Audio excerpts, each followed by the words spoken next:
నమస్కారం. మనో కథలకు స్వాగతం. ఈరోజు మనం ఈనాడు ఆదివారంలో ప్రచురింపబడిన 'అమ్మం కోసం' అనే ఒక కథను విందామండి. రచించిన వారు సిహెచ్ విజయలక్ష్మి గారు. ఇక కథలోకి వెళ్తున్నానండి. ఇదే మీ ఆఖరి నిర్ణయమా? సగం ఉక్రోషం, సగం ఏడుపు మిళితమైన గొంతుతో అడిగాను ఆయన్ని. చూడు నీత, పదే పదే వీలు కాదు అనే మాటను నా నోటితో చెప్పించాలని ప్రయత్నించుకు. ఇక ఈ విషయంలో వాదనలు అనవసరం. నాకు ఆవిడ రావడం ఖచ్చితంగా ఇష్టం లేదు. ఇదే నా ఆఖరి మాట. ఆపై నీ ఇష్టం. విసుగ్గాని లేచి బయటికి వెళ్ళిపోయారు ఆయన. నీ కర్మ నువ్వే అనుభవించు అన్న రీతిలో. నాకు నా మాట కాదన్నారని ఉక్రోషం ఓవైపు, అమ్మ అసహాయత ఓవైపు గుర్తుకు వస్తుంటే కోపంతో పాటు ఏడుపు కూడా తన్నుకొచ్చింది. అన్యమనస్కంగానే వంట ముగించి అలా నిస్సహాయంగా కూర్చుండిపోయా. 4 రోజులుగా మా భార్యాభర్తల మధ్య జరుగుతున్న గొడవ మా అమ్మ గురించి. నాకు అమ్మంటే చాలా ఇష్టం. ఆవిడతోటి అనుబంధము ఎక్కువే. ఊళ్ళో ఒంటరిగా కాలం గడుపుతున్న అమ్మకు అనారోగ్యంగా ఉండడంతో ఇక్కడ తీసుకొచ్చి ట్రీట్మెంట్ ఇప్పించాలనే నా ప్రయత్నానికి అడ్డుకట్ట వేస్తున్నారాయన. అందుకే నాకు ఈ కోపము, ఉక్రోషము. అమ్మా నాన్నల సంతానం. నేను, అక్క విమల. నాన్న ఓ ప్రైవేట్ కంపెనీలో ఉద్యోగం చేసేవారు. పూర్వపు చాదస్తాలు, మూఢ విశ్వాసాల వల్ల అయితేనేమి, పుత్రుడు పున్నామనర్కం నుంచి తప్పించేవాడని, వంశాన్ని ఉద్ధరించేవాడని నాన్న నమ్మకం. అమ్మ కడుపులో ఉన్నప్పుడు కొడుకే పుడతాడని ఎంతో ఆశగా ఎదురుచూసిన నాన్న ఆడపిల్ల పుట్టడంతో కాస్త నిరాశపడ్డా మొదటి బిడ్డను మహాలక్ష్మిగా భావించి కాస్త సర్దుకున్నారు. కానీ రెండోసారి మాత్రం ఎవరో ఒక జ్యోతిష్కుడు ఈసారి పుట్టేది ఖచ్చితంగా మగపిల్లాడేనని చెప్పడంతో నిశ్చింతగా ఉన్న నాన్నకు నా పుట్టుక ఓ అసనిపాతం, ఓ విద్యుదాఘాతం. ఈసారి మాత్రం ఓటమిని తట్టుకోలేక బాధను మర్చిపోవడానికి తాగుడు అలవాటు చేసుకున్నాడు. ఆ తర్వాత అది నిత్యకృత్యమై మద్యానికి పూర్తిగా బానిసైపోయాడు. ఎక్కడ లేని డబ్బు ఆయన తాగుడికే ఖర్చయిపోయేది. ఇంట్లోని అవసరాలు అస్సలు పట్టించుకోవడం మానేశాడు. నాన్న బాధ్యతారహితమైన ప్రవర్తన చూసి అమ్మ ఎంతగానో కుమిలిపోయింది. ఎన్నో మంచి మాటలు చెప్పి ఆయన మార్చాలని చూసింది. కానీ వింటేనా? ఇక విసుగొచ్చి మమ్మల్ని పోషించడం కోసం ఎప్పుడో సరదాగా నేర్చుకున్న కుట్టు పనినే జీవనాధారంగా చేసుకుంది. అమ్మ జాకెట్లు కుట్టి సంపాదించిన డబ్బు కూడా నాన్న లాక్కెళ్ళిపోయేవాడు. అమ్మ నిస్సహాయతను చూసి మాకు చాలా ఏడుపొచ్చేది. మా కోసం ఆమె పడే కష్టం చూసి అమ్మంటే మాకు ప్రేమాభిమానాలు రెట్టింపయ్యాయి. ఆ స్థానంలోనే నాన్నంటే ఓ రకమైన జుగుప్స, అసహ్యం కలగసాగాయి. మమ్మల్ని చూస్తూనే నాన్న బండబూతులు తిట్టేవాడు. ఛీ, ఈ ఆడ పుట్టి నాకేం ఉపయోగం, పైగా పెళ్ళిళ్ళు పేరంటాలు అంటే అదొక ఖర్చు, చి చి అంటూ విసుక్కునేవాడు. అందుకే మాకు ఆయనంటే భయం. ఆయన ఇంట్లో ఉంటే మేము బయట అరుగు మీదనో వరండాలోనో ఉండేవాళ్ళం. ఆయన ఎదురుపడితే ఏ పులో సింహమో ఎదురుపడినట్లు ఉండేది. ఆయనన్నా ఆయన నోరన్నా అంత భయం మాకు. అమ్మ మాత్రం మా కోసం కుట్టుపనే కాదు, ఆ వీధిలో ఎవరికి ఏ సాయం కావాలన్నా చేసేది. తన మంచితనంతో అందరినీ ఆకట్టుకుంది. ఎవరింట్లో ఏ ఫంక్షన్ జరిగినా సాయానికి వెళ్ళేది. వాళ్ళిచ్చిన తినుబండారాలు తాను తినకుండా మాకే తెచ్చిపించేది. అమ్మకు దైవభక్తి కూడా ఎక్కువే. అలాగని గంటలు గంటలు దేవుని ముందు కూర్చునేది కాదు. పక్కవారికి, అసహాయులకు సాయం చేస్తే చాలు, ఆ దైవకృప మన మీద ఉంటుందనేది. అమ్మ మంచితనమే మమ్మల్ని కాపాడుతూ ఉండేదేమో. మేం మాత్రం హాయిగా చదువుకుంటూ ఆడుకుంటూ ఉండేవాళ్ళం. ఆటలాడి అలసిపోయి వస్తే వేడి వేడి అన్నంలో పచ్చడి కలిపి పెట్టేది. ఆ చేతిలో ఏం మహత్యం ఉందో. ఆ పచ్చడి మెతుకులే అమృత తుల్యంగా అనిపించేవి. అలా ఏదోలా రోజులు గడుస్తుండగా నాన్న తాగి ఓ రోజు రోడ్డుపైన అడ్డంగా నడుస్తుంటే వేగంగా వచ్చిన లారీ గుద్దేయడంతో అక్కడికక్కడే మరణించాడు. అమ్మ నాన్న శవం మీద పడి ఏడుస్తుంటే అమ్మను చూసి మాకు ఏడుపొచ్చింది. కానీ ఆయన పోయినందుకు మాకేం బాధ అనిపించలేదు. ఎవరో పరాయి వాళ్ళు చనిపోయారన్న ఫీలింగ్ కలిగిందంతే.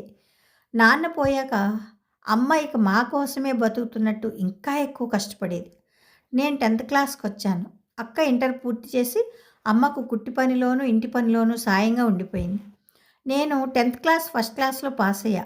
ఆ రోజుల్లో 10th పాస్ అవ్వడం అంటేనే గొప్ప. ఇక ఫస్ట్ క్లాస్ వస్తే ఎంతో అపురూపంగా చూసేవారు. అమ్మకైతే ఆనందంతో కళ్ళనీళ్ళు వచ్చేసాయి. ఇంతలో నా క్లాస్మేట్ వచ్చి మిగతా ఫ్రెండ్స్ రిజల్ట్స్ కనుక్కుందాం రమ్మని పిలుచుకెళ్ళింది. సాయంత్రానికి ఇంటికొచ్చా. ఉన్నట్టుండి మబ్బులు కమ్ముకున్నాయి. చల్లటి గాలికి తోడు వర్షం ప్రారంభమైంది. కుండపోతగా. నాకు వానంటే భలే సరదా. అరుగు మీద కూర్చుని నేను అక్క వర్షం చూస్తున్నా. అమ్మ వరండాలో కుట్టు పని చేసుకుంటోంది. పొద్దున ఎప్పుడో తిన్న తిండి బాగా ఆకలిగా అనిపిస్తోంది. అక్క, ఆకలిగా ఉందే, ఏదైనా వేడివేడిగా తింటే బాగుంటుంది కదా అన్నా. కాసేపు ఆగు నీత, అన్నం వండేస్తాను తిందువు గాని అంది అక్క. లోపల ఉన్న అమ్మకెలా వినిపించాయో మా మాటలు బయటకొచ్చి తల మీదుగా కొంగు కప్పుకుంటూ లోపల కూర్చోండి ఇప్పుడే వస్తా అని వెళ్ళిపోయింది. అమ్మ ఇప్పుడు ఎక్కడికి వెళ్ళింది ఈ వర్షంలో అంటూనే ఉన్నా. అమ్మ వెళ్ళిపోయింది. ఓ 15 నిమిషాల తర్వాత తడిసి ముద్దయి వచ్చి నా చేతిలో ఓ కవర్ పెట్టింది. తీసుకో నీత, ఆకలవుతుందన్నావుగా, తిను, నేను చీర మార్చుకుని వస్తా అని లోపలికి వెళ్ళింది.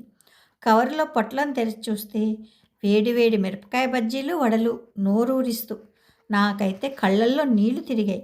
నా ఆకలి తీర్చడం కోసం అంత వర్షంలో వెళ్ళి రావడం తలుచుకుంటే నిజంగా అమ్మకు సాటి మరెవరూ లేరనిపించింది. అమ్మ పొడి చీర మార్చుకుని రాగానే అమ్మ ఒళ్ళో పడుకుండిపోయా. మెత్తని కాటన్ చీర వెచ్చగా మొహానికి తగులుతూ ఉంటే అబ్బా, స్వర్గం ఇంకెక్కడో లేదు అమ్మ ఒడిలో తప్ప అనిపించింది. ఇలా నా హృదయంలో చెరగని ముద్ర వేసిన మరో సంఘటన. ఉగాది పండుగ దగ్గర పడుతోంది. ఎండలు ఎక్కువ కావడంతో మేము బయట అరుగు మీద పడుకునేవాళ్ళం. అప్పట్లో దొంగల భయం అంతగా ఉండేది కాదు. చల్లగాలికి మంచి నిద్ర పట్టింది. హఠాత్తుగా తెల్లారి 3 గంటలకు మెలకువ వచ్చింది. పక్కకు తిరిగి చూస్తే అమ్మ లేదు. కుట్టు మిషన్ శబ్దం వినిపించింది. వరండాలో లైట్ వేసుకుని కొంగుతో చెమట తుడుచుకుంటూ అమ్మ మిషన్ కుడుతూ ఉంటే చాలా జాలేసింది. అమ్మ, ఏంటి ఈ టైంలో, పొద్దున్నే కుట్టుకోవచ్చు కదా, ఇంకా పండుగ చాలా రోజులుంది అన్నా. లేదు నీతు, అందరు ఇచ్చినవి బోలెడున్నాయి, త్వరగా కుట్టిచ్చేస్తే వాళ్ళు డబ్బులు ఇస్తారు, ఆ డబ్బులతో మీకు బట్టలు కొనొచ్చు, అందుకే ఈ తొందర. అయినా నాకు నిద్ర రాదులే, ఊరికే పడుకునే బదులు ఈ పని అయినా అవుతుంది కదా అని లేచా. నువ్వు పడుకో, నేను వస్తా కాసేపు ఆగి అంది. అమ్మ మాటలు విని నా గుండె కరిగి నీరయ్యింది. మంచినీళ్ళు తాగి వచ్చి అమ్మనే చూస్తూ అలా పడుకుండిపోయా. భగవాన్, అమ్మ కష్టాలు ఎప్పుడయ్యా తీరేది అని కనపడిన ఆ దేవుణ్ణి అడిగా. మనసును కదిలించి ఇలాంటి సంఘటనలు ఎన్నో, కానీ పై 2 సంఘటనలు మాత్రం జీవితంలో నేను మర్చిపోలేనివి. నేను మంచి ఉద్యోగం చేసి అమ్మను సుఖపెట్టాలి, ఎట్టి పరిస్థితుల్లోనూ అమ్మ చేతిని వదలకూడదు అని మనసులో శపథం చేసుకున్నా. కానీ అన్నీ మనం అనుకున్నట్టు జరగవని నాకు ఆ నిమిషంలో తెలియలేదు. విమలక్క ఓసారి ఫ్రెండ్ పెళ్ళికి వెళితే అక్కడ ఒక ఆమె అక్క అందం ఒద్దిగా చూసి తన కోడలిగా చేసుకోవాలని ముచ్చటపడింది. ఆమె కొడుకు కూడా ఒప్పుకోవడంతో సంబంధం కుదిరిపోయింది. కట్నంగా 10,000 ఇస్తే చాలన్నారు. అమ్మ ఉన్న పరిస్థితుల్లో అదే ఎక్కువ. ఇరుగు పొరుగు తలో రకంగా సాయం చేసి ఎలాగోలాగా అక్క పెళ్లి జరిపించారు. అమ్మ మంచితనం అలాంటిది మరి. అక్క పెళ్ళి అయిన తర్వాత నేను అమ్మ మిగిలాం.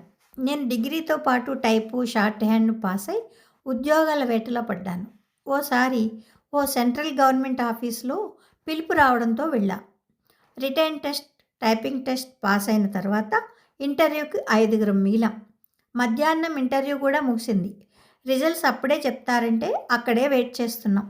ఓ 10 నిమిషాల్లో ప్యూన్ వచ్చి నోటీస్ బోర్డులో లిస్ట్ అంటించడం చూసి గబగబా వెళ్ళాం. ఆ వైపు వెళ్ళాం. 2 అబ్బాయిల పేర్లతో పాటు నా పేరు కనిపించడంతో నా కళ్ళను నేనే నమ్మలేకపోయాను. ఇంటర్వ్యూ అధికారులు మమ్మల్ని గ్రీట్ చేసి అపాయింట్మెంట్ ఆర్డర్స్ ఇంటికి పంపిస్తామని చెప్పడంతో థ్యాంక్స్ చెప్పి ఇంటికి బయలుదేరాం. ఆఫీస్ నుంచి ఇంటికి నడవగలిగే దూరమైనా అమ్మకి సంతోష వార్త తొందరగా చెప్పాలని రిక్షా ఎక్కాను. అనుకున్న లక్ష్యం నెరవేరడంతో ఏనుగెక్కినంత సంబరం కలిగింది నాలో. నేనెక్కిన రిక్షా ఓ పూలతేరులో అనిపించి నాకు నేనే మహారాణిలా ఫీల్ అయ్యా. ఇంట్లో అడుగుపెట్టగానే అమ్మని చుట్టేశా ఆనందంతో. అప్పుడు చూడాలి, అమ్మ మొహం 1000 చందమామల కాంతితో వెలిగిపోయింది. నాకు ఉద్యోగం రాగానే నేను చేసిన మొదటి పని అమ్మని కుట్టు పని మాన్పించడం. కొన్ని నెలల తర్వాత అమ్మ నా పెళ్లి ప్రయత్నాలు మొదలుపెట్టింది. అమ్మా, నాకు పెళ్ళా? నేను పెళ్లి చేసుకుని వెళ్ళిపోతే నువ్వు ఒంటరిగా ఎలా ఉంటావమ్మా? నాకు అసలు పెళ్లి గిల్లి ఏం వద్దు. హాయిగా మనమిద్దరం ఉండిపోదాం అన్నా. అలా అనుకునేత ఆడపిల్లలను కన్న తర్వాత వాళ్ళను ఓ ఇంటి వాళ్ళని చేయడం తల్లిదండ్రుల బాధ్యత. నీ పెళ్ళి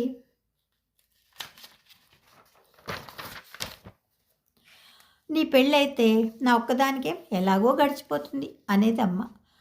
అలా అయితే పెళ్ళయ్యాక నిన్ను కూడా నాతో పాటే ఉంచుకునేందుకు ఎవరు ఒప్పుకుంటారో వారినే పెళ్లి చేసుకుంటా అన్న. అదంత సులభం కాదులే నీతు. నువ్వు నా గురించి ఆలోచించడం మానేసి ముందు పెళ్లి చేసుకో. ఆ తర్వాత నీ మంచితనంతో మీ ఆయన్ని ఒప్పించి నన్ను నీ దగ్గరకు తీసుకెళ్దువు గాని అంది అమ్మ. సరే ననక తప్పలేదు నాకు. అలా పెళ్ళైపోయింది. మా ఆయన ప్రవర్తన చూస్తుంటే అమ్మను తీసుకురావడం చాలా కష్టమేననిపించింది. ఎందుకంటే ఆయనకు స్వార్థం పాలు ఎక్కువే. నేను నా కుటుంబం బాగుంటే చాలు, ఎవరెలా పోయినా పర్వాలేదు అనుకునే మనిషి. ఇల్లు శుభ్రంగా ఉండాలి, కానీ అలా ఉండడానికి ఆయనేం హెల్ప్ చేయడు. మనిషిలో దురాశ కూడా ఎక్కువే. తనది పైసా ఖర్చు కాకూడదు. చాలా పొదుపరి అనే కంటే పీనాసి అంటే కరెక్ట్గా ఉంటుంది.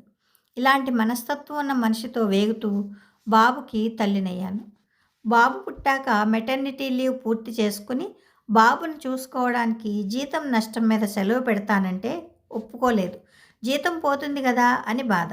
మా అమ్మని రప్పించుకుందామంటే వినకుండా వాళ్ళమ్మను, అంటే మా అత్తగారిని వెంట పెట్టుకుని వచ్చారు. ఆమెకు గంటకోసారి చిరుతిండి, కాఫీలు కావాలి. అన్నీ అమర్చిన బాబును చూసుకోవడానికి ఓపిక లేదనేది. ఆ నెల ఇంటి ఖర్చు 4 రెట్లు పెరగడంతో భయపడిపోయిన మా ఆయన మెల్లిగా అమ్మని తిరిగి పల్లికే పంపించేశారు. ఇప్పుడైనా అమ్మని తీసుకొద్దామన్నా. గత్యంతరం లేక సరేనన్నారు. లేకపోతే జీతం నష్టం కదా. అమ్మ వచ్చాక బాబు మా ఇద్దరినీ మర్చిపోయి అమ్మమ్మకు చేరికైపోయాడు. అమ్మ ఓపికగా వాడికి చెట్లు చేమలు చూపిస్తూ అన్నం తినిపించేది. ప్రతి పూట పళ్ళు తినిపించేది. అమ్మ సంరక్షణలో బాబు ఆరోగ్యంగా పెరగసాగాడు. అమ్మతో మా ఆయన ప్రవర్తన అంటి ముట్టనట్టు ఉండేది. బాబును స్కూల్లో వేశాక అమ్మ వెళ్ళిపోయింది. నాకేమో ఆమె మాతోనే ఉండాలని ఉండేది. కానీ ఆయన సంగతి తెలిసి ఆవిడ ఉండలేకపోయింది. 4 రోజుల క్రితం ఊరి నుంచి పక్కింటి పిన్నిగారు ఫోన్ చేశారు.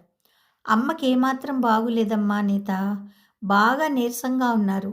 బాగా వీక్గా ఉన్నారని బలమైన ఆహారం ఇవ్వడంతో పాటు ఎవరైనా దగ్గరుండి చూసుకుంటేనే ఆమె కోలుకుంటారని డాక్టర్ గారు చెప్పారు. అమ్మ ఒంటరిగా ఉండి బాగా ఫీల్ అవుతున్నారు. నువ్వు ఎలాగైనా ఆమెను నీ దగ్గరే ఉంచుకో తల్లి. అక్కకి ఎలాగో పెద్ద సంసారం, పైగా ఆర్థిక స్వాతంత్రం లేదు. నువ్వైతే సంపాదిస్తున్నావు కాబట్టి నీకు ఫోన్ చేస్తున్నా అంది. అప్పటి నుంచి ఆయనతో గొడవ. అమ్మ వస్తే ఆమె తినేది కొంచెమే అయినా బలం కోసం పళ్ళు అవి తేవాల్సి వస్తే అదంతా అనవసరపు ఖర్చు అని ఆయన అభిప్రాయం. ఇంకో దురాలోచన ఏమిటంటే అమ్మకేం జబ్బు వచ్చిందో, ఆమెను తీసుకొస్తే ఆ జబ్బు తమకెక్కడ అంటుకుంటుందో అని భయం. అంతేకాక నీటిగా ఉన్న తనిల్లు జబ్బు మనిషితో అపరిశుభ్రమైపోతుందేమో అని మరో భయం. కానీ నాకేమో నా అవసరం కోసం, బాబు సంరక్షణ కోసం ఆమెను పిలిపించుకొని ఇప్పుడు పట్టించుకోకపోవడం అమోనషం అనిపించింది. ఆమెను అలా కరివేపాకులా తీసిపారేయడం నాకు నచ్చలేదు. పాపం అమ్మ మన కోసం ఎంతో చేసింది కదండి. మనకు కావలసినప్పుడు ఆమెతో చాకరీ చేయించుకొని ఇప్పుడు ఆమె అసహాయ స్థితిలో ఉంటే ఒంటరిగా వదిలేయడం, మనకే పట్టనట్లుగా ఉండడం మానవత్వం అనిపించుకోదు. మగపిల్లాడని మీ అమ్మ మిమ్మల్ని ఎలా కనిపెంచిందో ఆడపిల్లనైనా మా అమ్మ అలాగే కనిపెంచింది. నేను ఇప్పుడు ఇలా ఆర్థికంగా ఇంత మంచి పొజిషన్లో ఉన్నానంటే దానికి కారణం ఖచ్చితంగా మా అమ్మే. ఆమె పడ్డ కష్టానికి ఫలితమే ఇది. మీకైనా పొలాలు అవి ఉన్నాయి కాబట్టి మిమ్మల్ని పెంచడానికి మీ అమ్మ అంత కష్టపడలేదు. కానీ మా ఫీజులు సర్దడానికి మా అమ్మ ఎంత కష్టపడిందో మీకేం తెలుసు.